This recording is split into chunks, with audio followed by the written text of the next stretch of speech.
സ്ഥാപകായ ച ധർമ്മസ്യ സർവധർമ്മസ്വരൂപിണേ അവതാരവരിഷ്ഠായ രാമകൃഷ്ണായ തേ നമഃ. മാസ്റ്റർ മഹാശയൻ ദക്ഷിണേശ്വരത്ത് ശ്രീരാമകൃഷ്ണദേവൻ്റെ മുറിയുടെ മുൻവശത്ത് വൃന്ദയെ കണ്ടുമുട്ടിയ ആ സന്ദർഭമാണ് നമ്മൾ ഇതുവരെ പറഞ്ഞത്, ഒന്നാം ഭാഗത്ത് പറഞ്ഞത്. രണ്ടാം ഭാഗത്തേക്ക് വരുമ്പോൾ ഇനി വൃന്ദയുടെ ആ സംസാരത്തിന് ശേഷം അല്ലെങ്കിൽ ആ സംസാരത്തെ തുടർന്നുണ്ടായ സംഭവങ്ങൾ അതെപ്രകാരമാണ് മാസ്റ്റർ മഹാശയനെ സ്വാധീനിച്ചത് എന്നുള്ളതാണ്.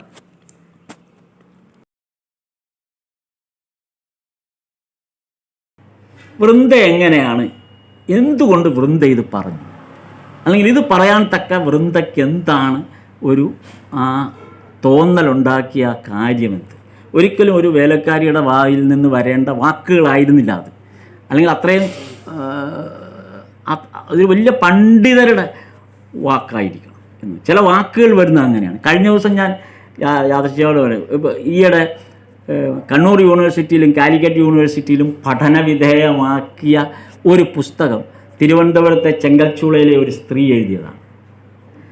അതെ, ധനൂജ കുമാരി എന്നാണ് ആ പേര്. അപ്പോൾ ചെങ്കൽച്ചൂളയിലെ ഈ വളരെ ദരിദ്രമായ അവസ്ഥയിൽ ജീവിക്കുന്ന ഒരു അവിടുത്തെ ഹരിതകർമ്മസേനയിൽ ചേർന്നിട്ട് ഈ പ്ലാസ്റ്റിക് മാലിന്യങ്ങൾ പെറുക്കുന്ന സ്ത്രീയാണ്. ഈ മാലിന്യം പെറുക്കുന്ന ആ സ്ത്രീയുടെ പുസ്തകമാണ് ഇന്ന് കാലിക്കറ്റ് യൂണിവേഴ്സിറ്റിയിലും കണ്ണൂർ യൂണിവേഴ്സിറ്റിയിലും പോസ്റ്റ് ഗ്രാജുവേഷൻ ഉൾപ്പെടെയുള്ള പഠനമാണ്, പോസ്റ്റ് ഗ്രാജുവേഷൻ കോഴ്സിനുള്ള പഠന ഗ്രന്ഥമാണ് ആ സ്ത്രീയുടെ പുസ്തകം. അപ്പോൾ ഒരത്ഭുതം തോന്നി. കാര്യം ഈ സ്ത്രീയുടെ ഈ പുസ്തകം എങ്ങനെയാണ് ഒരു പഠന ഗ്രന്ഥമാണ്. ഞാൻ പുസ്തകം വായിച്ചിട്ടില്ല, വായിക്കണമെന്നുണ്ട്, വായിച്ചിട്ടില്ല. അപ്പോൾ ഇത് ഈ വാർത്തകൾ വായിച്ചപ്പോൾ ഒരു അത്ഭുതം തോന്നി. അങ്ങനെ ഇരിക്കുമ്പോഴാണ് ഇവരുടെ ഒരു ഇൻ്റർവ്യൂ ഞാൻ കേൾക്കുന്നത്. ഇവരുമായിട്ട് ഒരു പത്രപ്രവർത്തക ഇൻ്റർവ്യൂ ചെയ്യുന്നത് വാക്ക്. അപ്പോൾ ഇൻ്റർവ്യൂ കേട്ടപ്പോൾ അതിനകത്ത് അവർ പറഞ്ഞ ഒരു വാചകമാണ് എനിക്ക് ബോധ്യപ്പെട്ടത്, ഇവരൊരു സാധാരണ സ്ത്രീയല്ല എന്ന്.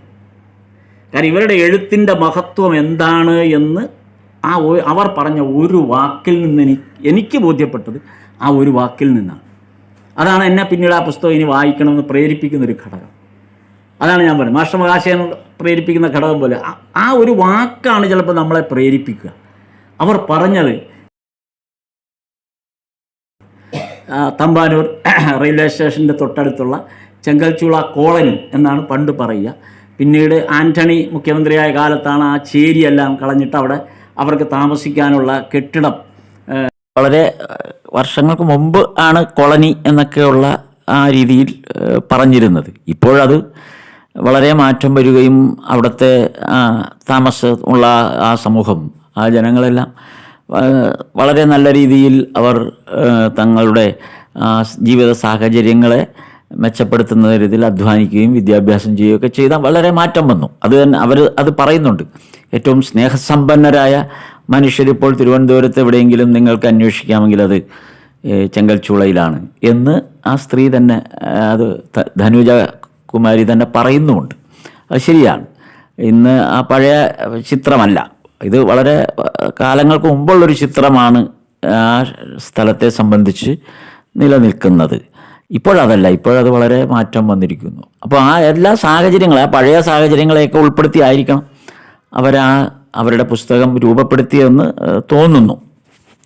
ഇത്തരം ഒരു സാഹചര്യത്തിൽ നിന്നാണ് ഈ സ്ത്രീ ആ പുസ്തകം എഴുതിയത്. ആ പുസ്തകം 2 യൂണിവേഴ്സിറ്റികളുടെ പോസ്റ്റ് ഗ്രാജുവേഷൻ്റെ പഠന പുസ്തകമായി മാറി. അപ്പോൾ ഇവർ ആ ഇൻ്റർവ്യൂവിൽ പറഞ്ഞൊരു വാക്ക് എന്തെന്ന് വെച്ചാൽ, ഇവർ പറഞ്ഞു, ചെങ്കൽച്ചൂള കോളനിയിൽ നിങ്ങളാരും പ്രതിഭകളെ അല്ലല്ലോ തിരയുന്നത്, പ്രതികളെയല്ലേ എന്ന്. ഒറ്റ വാക്കാണ്. ഞാൻ ഞെട്ടിപ്പോയി ആ വാക്ക്. പ്രതിഭകളെ അല്ലല്ലോ നിങ്ങൾ തിരയുന്നത്, പ്രതികളെയല്ലേ എന്ന്. എത്ര മനോഹരമായ കാവ്യാത്മകമായ പ്രയോഗം. അങ്ങനെ സാധാരണ ചിന്തിക്കാൻ പറ്റുമോ? പ്രതികളെ അല്ലല്ലോ, പ്രതിഭകളെ അല്ലല്ലോ, പ്രതികളെയല്ലേ. പത്രപ്രവർത്തകരോട് അവർ ചോദിച്ചു. അപ്പോൾ ഞാൻ പറഞ്ഞു, ഇവരുടെ നാവിൽ നിന്ന് ഇതാണ് വരുന്നതെങ്കിൽ ഈ പുസ്തകത്തിൻ്റെ മഹത്വം നമുക്ക് ഊഹിക്കാവുന്നതാണ്. അത് പറഞ്ഞ ഞാൻ ഇത് ഭക്ഷമഹാശയൻ ഈ ബൃന്ദയെക്കുറിച്ച് ആലോചിച്ചപ്പോൾ അതാണ് ബൃന്ദെ പറഞ്ഞ ഒറ്റ വാക്ക്, പുസ്തകം അതെല്ലാം നാവിൽ നിന്നല്ലേ എന്ന് പറഞ്ഞപ്പോൾ മാസ്റ്റർ മഹാശയന് ബോധ്യപ്പെട്ടു. ആ ഒറ്റ വാക്കിലാണ് മാസ്റ്റർ മഹാശയൻ പിന്നീട് ഭഗവാനെ പിന്തുടരാൻ തീരുമാനമെടുക്കുന്നത്. അതുകൊണ്ടാണ് നമുക്കൊരു വചനാമൃതം ഉണ്ടാകുന്നത്. എത്ര ബൃന്ദയെപ്പോലുള്ളൊരു വേലക്കാരി ഈ ലോകത്തിന് നൽകിയ സംഭാവന എത്ര വലുതായിരിക്കും, നിസ്സാരമൊന്നുമല്ലാതെ. അപ്പോൾ ബൃന്ദയെ എങ്ങനെയാണ് ഇത് പറയാൻ പ്രേരിപ്പിച്ചത്, അല്ലെങ്കിൽ എങ്ങനെയാണ് എത്തിയത് എന്നുള്ളതാണ് അടുത്ത അന്വേഷണം. ഭഗവാൻ പറഞ്ഞു വീണ്ടും വരും എന്ന് പറഞ്ഞിട്ട് ഇയാൾ പോകുന്നതും മാസ്റ്റർ മഹാശയൻ തിരിച്ച് വീട്ടിൽ പോകുന്നതും വീണ്ടും വീണ്ടും വരണം എന്ന് തോന്നിപ്പിക്കുന്നതുമായിട്ടാണ്.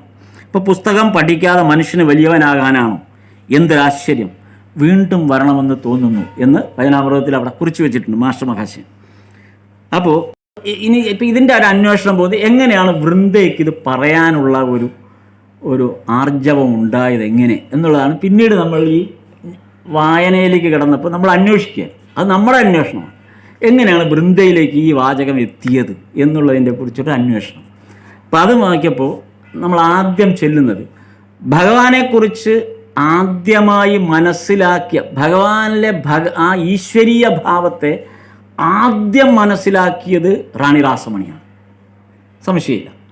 കാരണം റാണി രാസമണിയുടെ ക്ഷേത്രം നിർമ്മിച്ച് റാണി രാസമണി അവിടെ ഭഗവാൻ അവിടെ വരുന്ന രാമകുമാരൻ ചേട്ടൻ വരുന്നു, ചേട്ടന് ശേഷം ഭഗവാൻ പൂജയ്ക്ക് വരുന്നു. ചേട്ടൻ്റെ പൂജ ഈ ശ്രീരാമകൃഷ്ണദേവൻ്റെ പൂജയിലുള്ള, അതായത് കഥകടച്ചിരുന്നാൽ തുറക്കുന്നില്ല, അല്ലെങ്കിൽ വളരെ വിചിത്രമായ പെരുമാറ്റങ്ങൾ, തലയ്ക്ക് സുഖമില്ലാത്ത പോലത്തെ പെരുമാറ്റങ്ങളാണ് ശ്രീകോവിലിനകത്ത് കാണിക്കുന്നത്.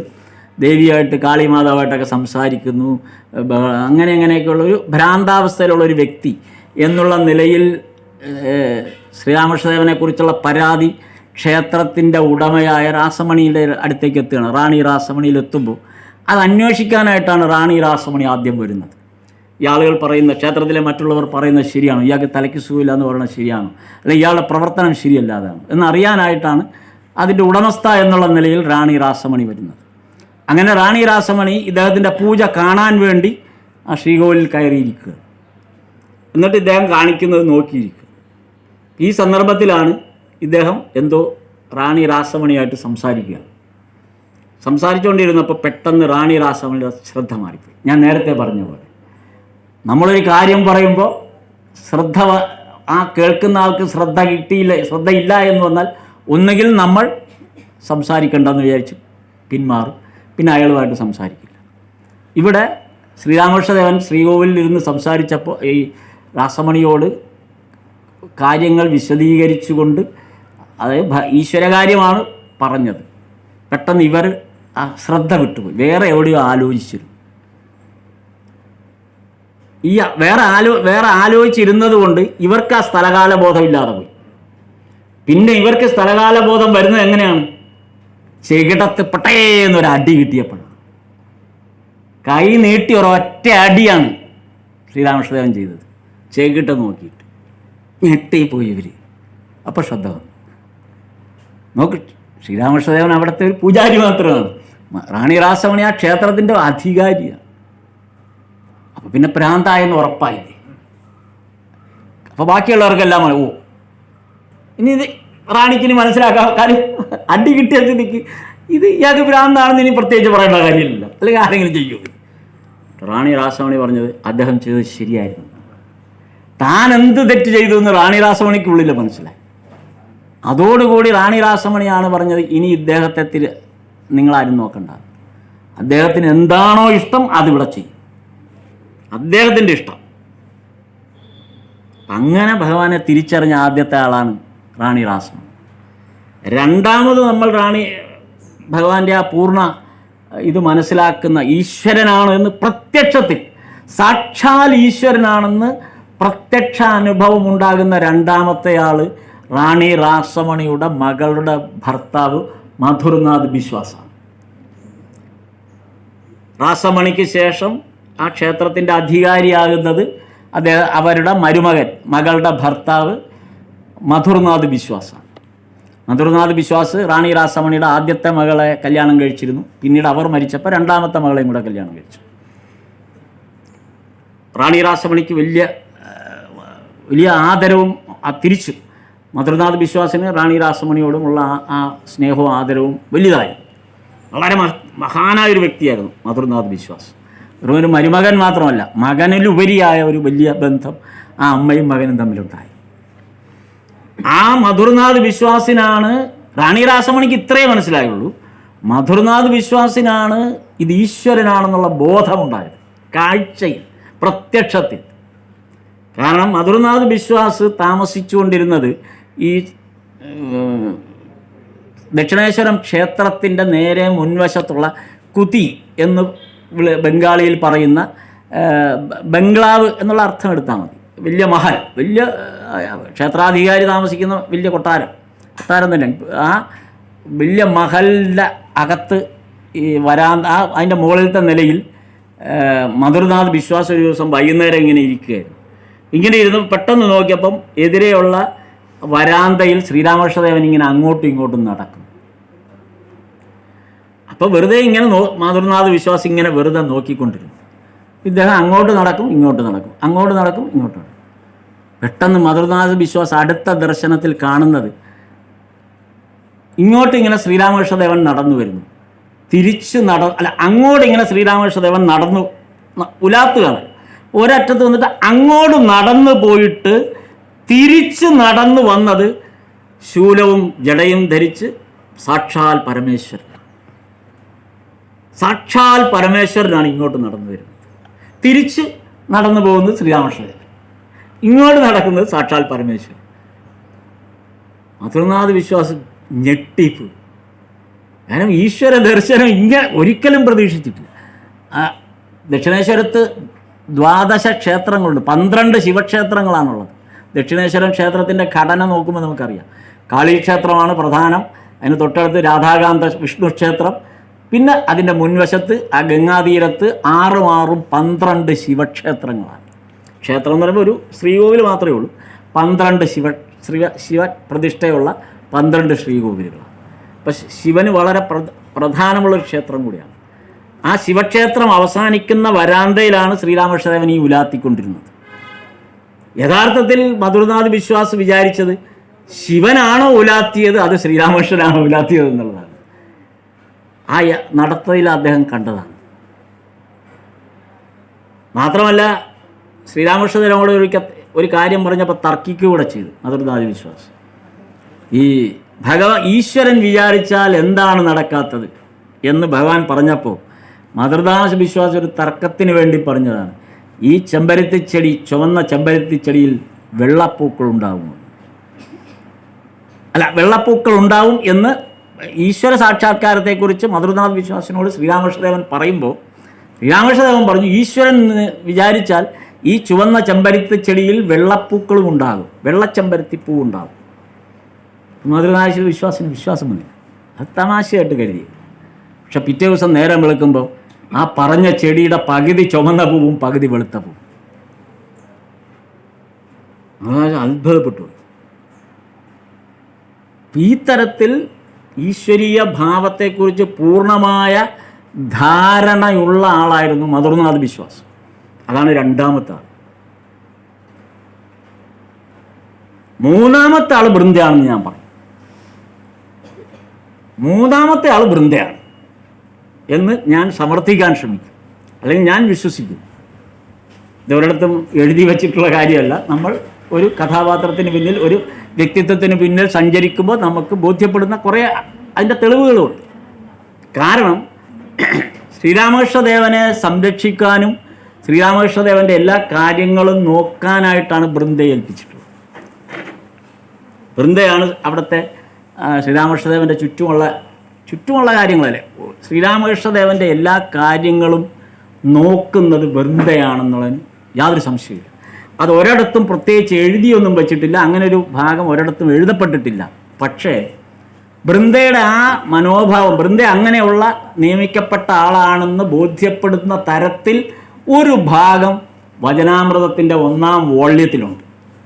വചനാമൃതം ഒന്നാം വോള്യത്തിലെ 8-ാം ഭാഗം, 1-ാം വോള്യം 8-ാം ഭാഗത്തിൽ 9-ാം അധ്യായം, അതിനകത്ത് ഓരോ ഭാഗം അതിനകത്ത് വെവ്വേറെ അധ്യായമാണ്. അപ്പോൾ 8-ാം ഭാഗത്തിൽ, 1-ാം വോള്യത്തിൽ 8-ാം ഭാഗത്തിൽ 9-ാം അധ്യായത്തിൻ്റെ അവസാനം, 9-ാം അധ്യായത്തിൻ്റെ അവസാനത്തിൽ പറയുന്നുണ്ട്, അന്ന് ഒരുപാട് ആളുകൾ, വളരെ തിരക്കുള്ള സന്ദർഭമായിരുന്നു ദക്ഷിണേശ്വരത്ത്. ഒരുപാട് ആളുകൾ വന്നിട്ടുണ്ട്. ബ്രഹ്മാൻ സ്വാമികളുടെ അച്ഛനൊക്കെ വന്നിട്ടുണ്ട്. അങ്ങനെ ഒരുപാട് ആൾ. അപ്പോൾ ഈ ആളങ്ങ് കൂടിക്കഴിഞ്ഞാലുള്ളൊരു കുഴപ്പം, ഭഗവാന് പിന്നെ ശ്രദ്ധയൊന്നുമില്ല. അങ്ങ് ആളുകളുമായിട്ട് സംസാരിച്ചുകൊണ്ടേയിരിക്കും. പിന്നെ ഊണവുമില്ല, ഉറക്കവുമില്ല, മറ്റ് കാര്യങ്ങളൊന്നും ശ്രദ്ധയില്ല, ആളുകളായിട്ട് ഇങ്ങനെ സംസാരിച്ചുകൊണ്ടിരിക്കും. ഇതാണ് രീതി. അപ്പോഴാണ് വൃന്ദ പെട്ടെന്ന് ആകെ 2 തവണയെ വൃന്ദ ഈ വചനാമൃതത്തിൽ പ്രത്യക്ഷപ്പെടുന്നുള്ളൂ.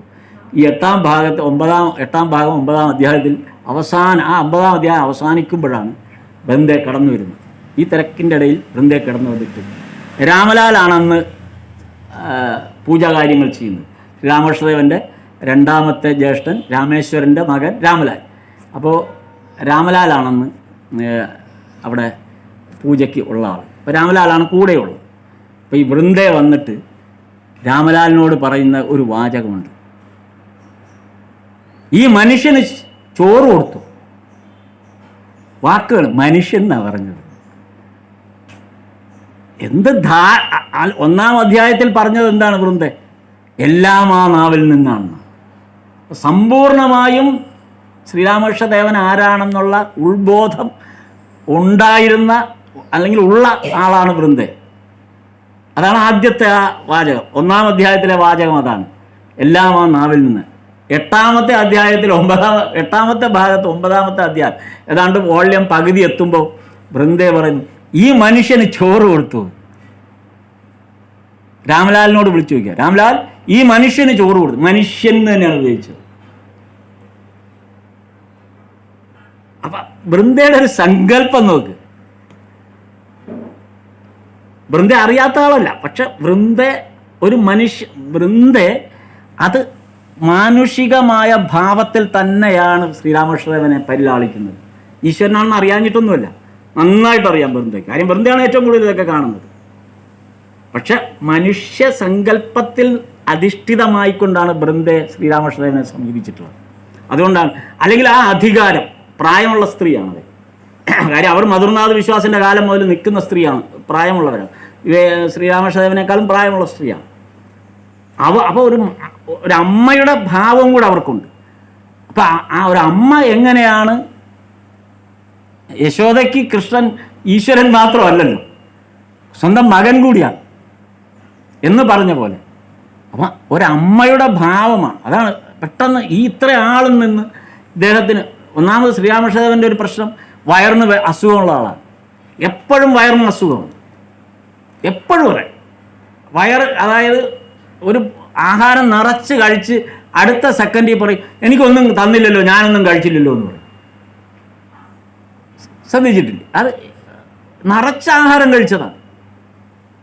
അപ്പോൾ ഞാനൊന്നും കഴിച്ചില്ലല്ലോ എന്നും പറഞ്ഞ് ബഹളം ഉണ്ടാക്കും. അത് ചിലപ്പോൾ രാത്രി 12 മണിക്കൊക്കെ എണീറ്റ് ബഹളം ഉണ്ടാക്കിക്കളയും. നല്ലോണം ഭക്ഷണം കഴിച്ച ആളാണ്. അപ്പോൾ ഇത് വൃന്ദയ്ക്ക് നന്നായിട്ട് അറിയാം.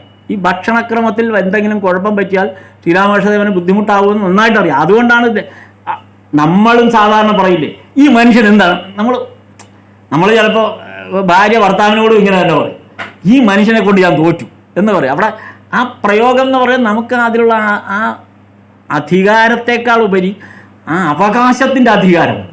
അതുകൊണ്ടാണ് ആ വാക്ക് വരുന്നത്. അപ്പോൾ വൃന്ദയ്ക്ക് ഭഗവാനിലുള്ള അവകാശത്തിൻ്റെ അധികാരമാണ് ആ വാക്ക്. മനുഷ്യൻ, ഈ മനുഷ്യൻ അവിടെ ഇരിക്കുന്നവരെല്ലാം ഈശ്വരീയമായ ഭാവത്തിൽ കാണുന്നവരാണ് അവിടെ വരുന്നവർ. അല്ലെങ്കിൽ ഗുരുസ്ഥാനത്ത് ഠാക്കൂറായിട്ട് ഗുരുസ്ഥാനത്ത് കാണുന്നവരാണ്. അപ്പോഴും വൃന്ദയുടെ വാക്കിൽ നിന്ന് പെട്ടെന്ന് ദേഷ്യത്തോടു കൂടിയോ അല്ലെങ്കിൽ ആ അധികാരത്തോടു കൂടിയോ എന്ന വാക്ക്, ഈ മനുഷ്യന് ആഹാരം കൊടുത്തില്ലേ, രാംലാലിനോട് ചോദിച്ചു. ഈ തിരക്കിനിടയിൽ ഇത്രയും ആളുകളുമായിട്ട് വലിയ സംവാദം നടക്കുകയാണ് അവിടെ. അതിന് ആ അധ്യായം വായിക്കുമ്പോൾ നമുക്കറിയാം, ആ അധ്യായത്തിന് തൊട്ട് മുമ്പുള്ള അധ്യായം വായിക്കുമ്പോൾ അറിയാം, അത് കണ്ടിന്യൂറ്റിയാണ്. വലിയ ആധ്യാത്മിക വിഷയം തർക്കിക്കുകയാണ് അവിടെ ഇരുന്നുകൊണ്ട്. അപ്പോഴാണ് ഈ വൃന്ദയുടെ ഈ വഴക്ക് കേട്ടത്. ഇതൊക്കെ നിർത്തിയിട്ട് വന്ന് വല്ല എന്നുള്ള മട്ടിലുള്ള ഈ ഇത് കേട്ടത്. പെട്ടെന്ന് ഇതെല്ലാം നിർത്തിയിട്ട്, ഈ സംഭാഷണം മുഴുവൻ നിർത്തിയിട്ട് ശ്രീരാമകൃഷ്ണദേവൻ നേരെ രാമലാലിനോട് ചോദിക്കാം, വൃന്ദ ഒന്നും കഴിച്ചില്ലേ എന്ന്. അങ്ങനെയാണ് ആ അധ്യായം അവസാനിക്കുന്നത്. ശ്രീരാമകൃഷ്ണന്റെ വാക്കോട് കൂടിയാണ്, വൃന്ദ ഒന്നും കഴിച്ചില്ലേ എന്ന്. അപ്പോൾ എങ്ങനെയാണ് അവർ തമ്മിലുള്ള ആ ബോണ്ടേജിൻ്റെ ഒരു വലിയ ശക്തി ആലോചിച്ചു. അപ്പം അതാണ് വൃന്ദ എന്ന് പറയുന്ന ഒരു കഥാപാത്രത്തിൻ്റെ ഒരു ആഴം. ഞാൻ നേരത്തെ പറഞ്ഞ പോലെ അപ്പം ഇത് മനസ്സിലാക്കിയ മൂന്നാമത്തെ ആളാണ് വൃന്ദ.